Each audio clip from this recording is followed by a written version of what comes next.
Good morning student. छात्रों, इससे पहले हम प्रकृति के मूल सिद्धांतों को पढ़ चुके हैं और आज हम पढ़ेंगे प्रकृतिवाद और शिक्षा। प्रकृतिवाद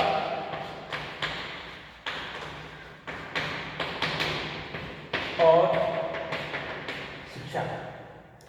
प्रकृतिवाद के अनुसार शिक्षा को कैसा होना चाहिए अथवा शिक्षा के कॉन्सेप्ट या संप्रतत्व को लेकर प्रकृतिवाद की क्या विचारधारा है, इस पर आज हम चर्चा करेंगे। प्रकृतिवाद की जो विचारधारा और विशेषकर शिक्षा की विचारधारा का जो विचारधारा बनी, वो कहीं ना कहीं प्रकृतिवाद की जो आदर्शवादी शिक्षा थी उसके विरुद्ध बनी या उसके विरोध में बनी। आदर्शवाद को हम आगे चल के पढ़ेंगे, पर यहाँ पर ये जो कि प्रकृतिवाद शिक्षा की जो विचारधारा बनी उसके मूल में कहीं ना कहीं आदर्शवादी शिक्षा का विरोध ही है। और जैसे प्रकृतिवाद के हमने प्रकार पढ़े, तो शिक्षा के क्षेत्र में उन प्रकृतिवाद विचारधाराओं का अगर प्रभाव देखें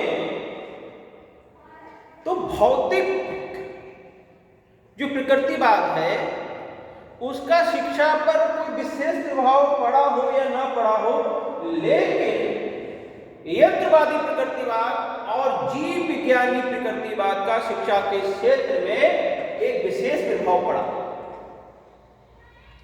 ठीक है, ये बिल्कुल आपको क्लियर होना चाहिए। और विशेषकर जीव विज्ञानवादी प्रकृतिवाद जो था, जीव विज्ञानवादी प्रकृतिवाद, तो जो जीव विज्ञानवादी प्रकृतिवाद है इसने शिक्षा के क्षेत्र में क्रांतिकारी परिवर्तन किए। अब प्रकृतिवाद शिक्षा को किस दृष्टिकोण से देखता है, सबसे पहले एक बात तो बिल्कुल स्पष्ट होनी चाहिए कि प्रकृतिवाद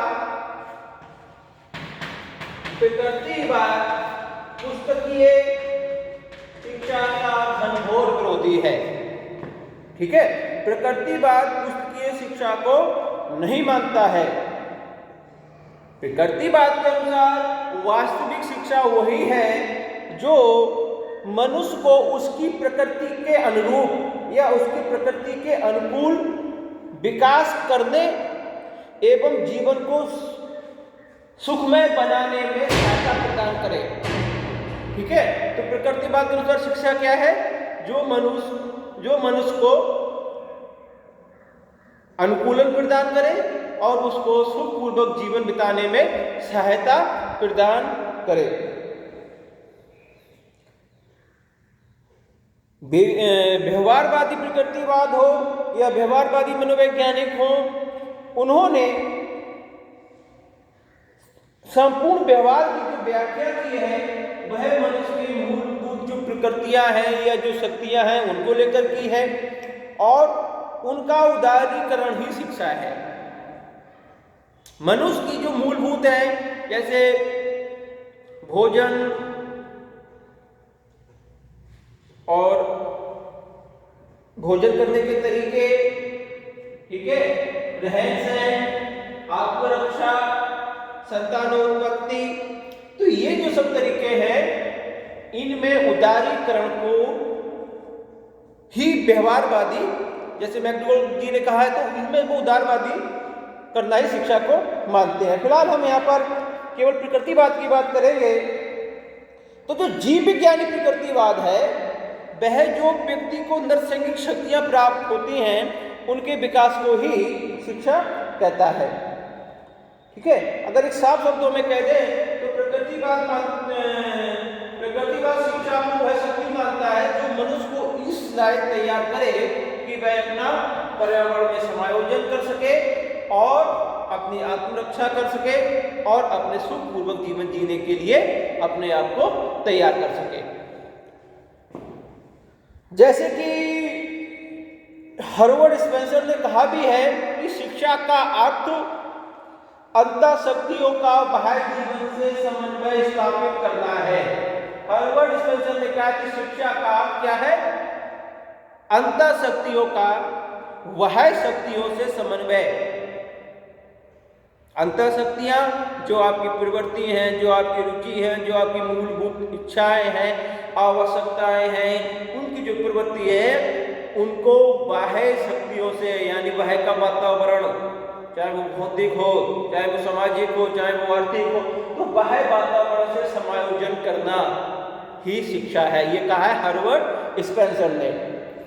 ठीक है, तो ये आज क्लियर हो गया कि प्रकृतिवाद शिक्षा को किन अर्थों में देखता है। प्रकृतिवाद शिक्षा को केवल उन्हीं अर्थों में देखता है कि शिक्षा एक मनुष्य को समायोजन करने हेतु, आत्मरक्षा करने हेतु और सुखपूर्वक जीवन बिताने हेतु तैयार कर सके अपनी प्रवृत्तियों के अनुरूप, क्योंकि प्रवृत्तियों के विपरीत जाएंगे तो सुख का अभाव होगा। ठीक है, तो ये शिक्षा का कॉन्सेप्ट प्रकृतिवाद के अनुसार हो गया। अब